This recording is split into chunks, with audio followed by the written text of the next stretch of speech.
बिस्मिल्लाहिर्रहमानिर्रहीम। Dear students, अस्सलाम वालेकुम। आज हम आपको सिखाने वाले हैं डायरेक्ट एंड इनडायरेक्ट स्पीच।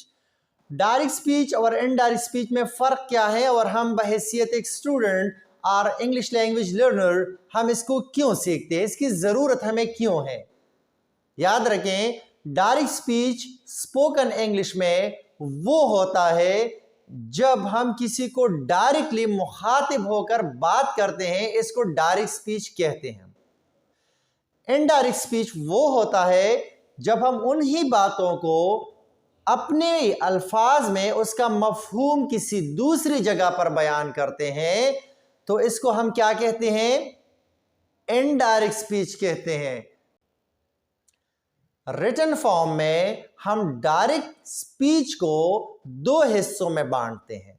एक को कहते हैं रिपोर्टिंग स्पीच और दूसरे को कहते हैं रिपोर्टेड स्पीच।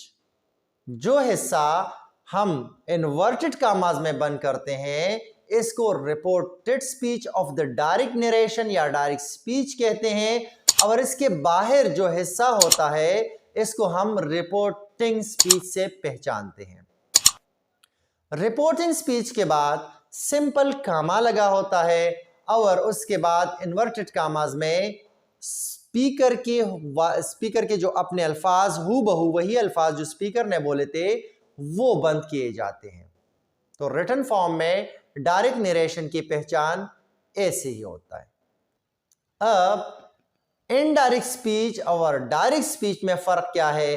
तो रिटन फॉर्म में इनडायरेक्ट स्पीच में कोई कामा मौजूद नहीं होता, ना इन्वर्टेड कामाज ना सिंपल कामाज। क्लियर? इनकी जगह पर दैट लगाकर इसको हज़्फ किया जाता है, जो कामाज लगाए जाते हैं डायरेक्ट स्पीच में। डियर स्टूडेंट्स, डायरेक्ट स्पीच से हम इनडायरेक्ट स्पीच में फ़िक्रों को कैसे तब्दील करेंगे?